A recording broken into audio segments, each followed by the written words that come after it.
Good afternoon. आज हम करेंगे केमिकल काइनेटिक्स में प्रथम कोटि की अभिक्रिया, फर्स्ट ऑर्डर रिएक्शन। प्रथम कोटि की अभिक्रिया क्या होगी कि वो अभिक्रियाएं जिनमें अभिक्रिया की दर क्रियाकारक की सांद्रता के समानुपाती होती है, प्रथम घात के समानुपाती होती है, उन अभिक्रियाओं को हम क्या कहते हैं? प्रथम कोटि की अभिक्रिया। जैसे मान लिया एक अभिक्रिया एक इसने क्रिया की और कैसे बदल गया प्रोडक्ट। मान लिया इसके प्रारंभ में सांद्रता, प्रारंभ मतलब t बराबर 0, जब अभिक्रिया स्टार्ट नहीं हुई थी तब इसकी सांद्रता कितनी है? मान लिया स्मॉल a। तो अभिक्रिया अभी स्टार्ट नहीं है तो प्रोडक्ट की सांद्रता क्या होगी? 0। t बराबर t समय पर, मान लिया कुछ समय पश्चात, कुछ भी हो सकता है, इसकी कुछ मात्रा किसमें बदल गई? उत्पाद में। मान लिया इसका x भाग है वो क्रिया करके किसमें बदल गया? उत्पाद में। तो उत्पाद कितना, प्रोडक्ट कितना वजन बन गया हमारा x, तो उत्पाद का ये क्रियाकारक कितने बचे? a minus x। तो t बराबर t समय पर अभिक्रिया की दर किसके ऊपर निर्भर करेगी? इस क्रियाकारक की सांद्रता के क्या होगी? समानुपाती होगी, इसके प्रथम घात के समानुपाती होगी। उस अभिक्रिया को हम क्या कहेंगे? First order reaction. तो क्या क्या पता है? अभिक्रिया की दर यानी कि dx अपॉन dt किसके बराबर होगी? किसके समानुपाती होगी?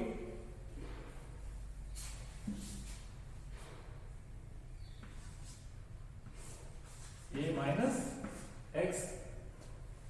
समानुपाती का निशान हटाएंगे तो क्या आ गया? अपॉन dt इक्वल्स टू स्थिरांक, वेग स्थिरांक a माइनस x। ठीक, ये क्या है? इसका फर्स्ट ऑर्डर अभिक्रिया का अवकलित वेग समीकरण की अभिक्रिया की दर है वो क्रियाकारक की सांद्रता के समानुपाती होती है, और ये वेग समीकरण है, इसको हम क्या कहते हैं? इसका अवकलित वेग समीकरण। अगर हम इसका समाकलन करें तो क्या आएगा? dx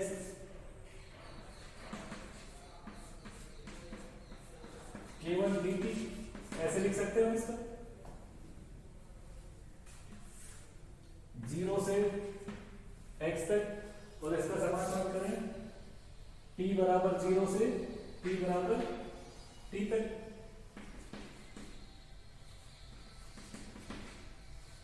तो समाकलन करेंगे तो क्या आएगा इसका? Minus integration a minus x और केवल t प्लस सी। यहां पर c क्या है? समाकलन स्थिरांक। क्या कहलाता है ये? समाकलन स्थिरांक। अगर हम बात करें अभिक्रिया के प्रारंभ की यानी कि t बराबर 0, t बराबर क्या है? 0। अभिक्रिया के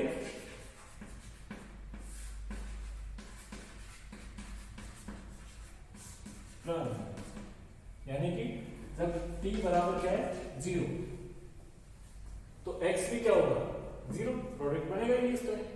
t बराबर 0 पर x की वैल्यू क्या होगी? 0।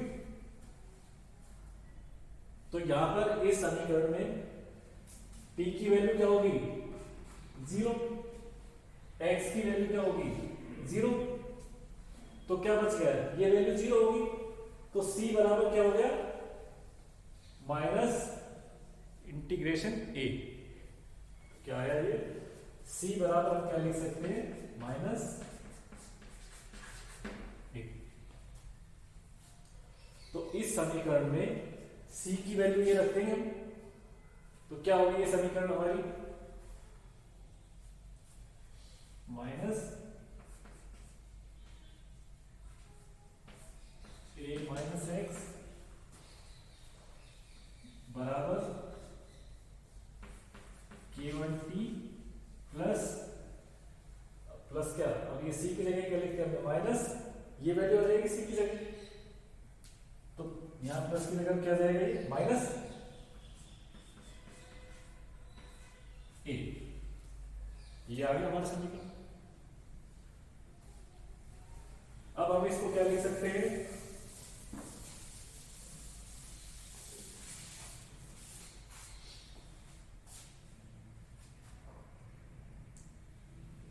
अगर हम इसको इधर ले आए तो क्या हो गया, ये माइनस की जगह क्या आ जाएगा प्लस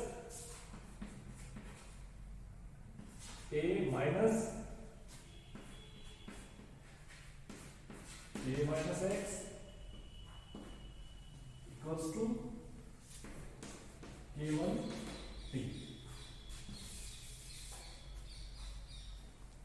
ये आ गया। या हम इसको क्या लिख सकते हैं, k1t equals to integration a upon a minus x.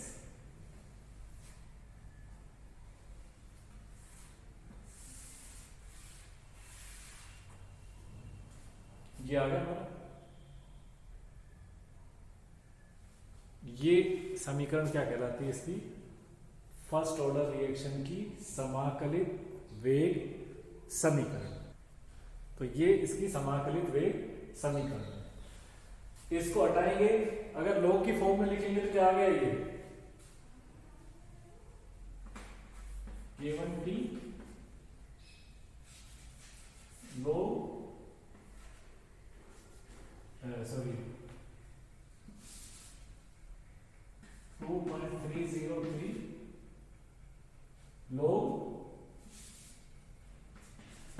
303 log a upon a minus x.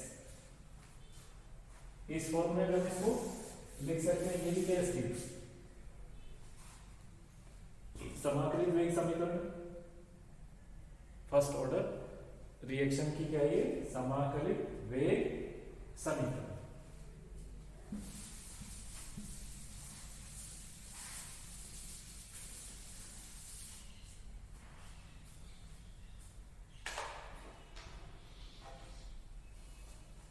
अब हम क्या करेंगे, इसकी अर्ध आयु, फर्स्ट ऑर्डर रिएक्शन के लिए अर्ध आयु।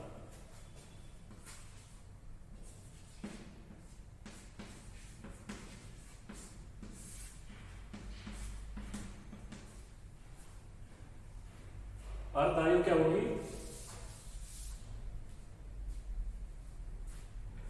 क्या बताया था, अर्ध आयु क्या होती है, जब क्रियाकारक का आधा भाग किसमें बदल जाता है उत्पाद में, तो उस समय को हम क्या कहते हैं, उसकी अर्ध आयु। जैसे प्रारंभ में कितनी मात्रा थी, ए, कितनी थी ए, और एक्स की वैल्यू क्या थी, यानी उत्पाद की मात्रा क्या थी 0। अगर प्रारंभ में ए है, आधे समय बाद कितनी बचेगी इसकी a/2, यानी कि उत्पाद की मात्रा कितनी बन गई a/2। x की वैल्यू क्या होगी अब हमारी यहां पर, जब x की वैल्यू कितनी हो जाएगी a/2 की, यानी कि उत्पाद की मात्रा, उत्पाद कितना बन जाएगा, प्रारंभिक सांद्रता का आधा, तो उस समय को हम क्या कहते हैं, उसकी अर्ध आयु। तो इस अर्ध आयु के लिए k1t half equals to 2.303 log a upon a minus x कितना हो गया, यानी कि उत्पाद कितना बन गया, प्रारंभिक सांद्रता का आधा, यानी कि a/2। तो t हाफ क्या हो गया, K1 को नीचे ला सकते हैं कांस्टेंट को, तो T हाफ बराबर कितना होगा 2.303 upon K1 log A upon A by 2। A में से A बाय 2 है तो A बाय 2 बच गया, या हम इसको क्या लिख सकते हैं T half equals to 2.303 upon K1 log 2। log 2 की वैल्यू कितनी होती है 0.303, कितनी होगी 0.303।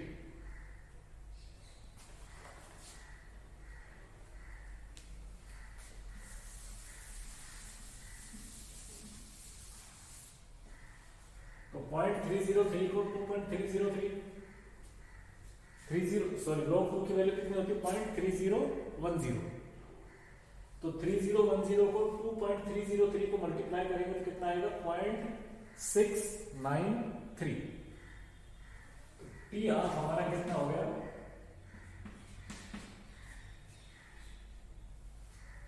0.693 अपॉन के। ये क्या आ गई प्रथम कोटि अभिक्रिया की अर्ध आयु।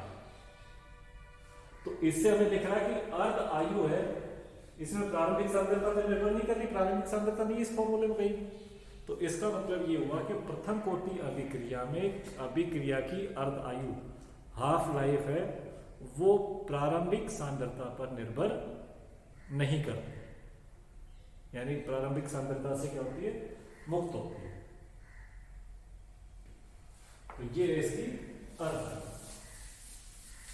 फर्स्ट ऑर्डर रिएक्शन की विमाएं, वेग स्थिरांक की विमा क्या होगी, क्या बताया था विमा क्या है, के बराबर क्या होती है मोल 1 - n लीटर n-1 और सेकेंड इनवर्स। ये एक सामान्य फॉर्मूला है वेग स्थिरांक का। फर्स्ट ऑर्डर के लिए n बराबर क्या होगा 1, तो 1 - 1 क्या हो गया 0, तो मोल क्या हो गया 0, यहां भी 1 - 1 लीटर भी क्या हो गया 0, तो क्या रह गया केवल सेकेंड इनवर्स। तो फर्स्ट ऑर्डर रिएक्शन की विमा क्या होगी second inverse. First order reaction है उसमें वेग स्थिरांक की विमा आ गई है सेकेंड इनवर्स। तो ये था हमारा फर्स्ट ऑर्डर। इसका उदाहरण है जैसे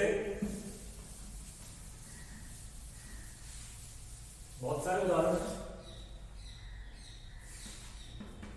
N2O5 है, इसका विघटन होता है तो क्या बनता है 2NO2 प्लस हाफ। तो ये अभिक्रिया है, ये इस क्रिया कारक की सांद्रता के प्रथम घात के समानुपाती होती है। अभिक्रिया की दर रेट ऑफ रिएक्शन N2O5। तो ये क्या हमारा फर्स्ट ऑर्डर रिएक्शन है उसका उदाहरण। इसके अलावा और भी बहुत से उदाहरण हैं, जैसे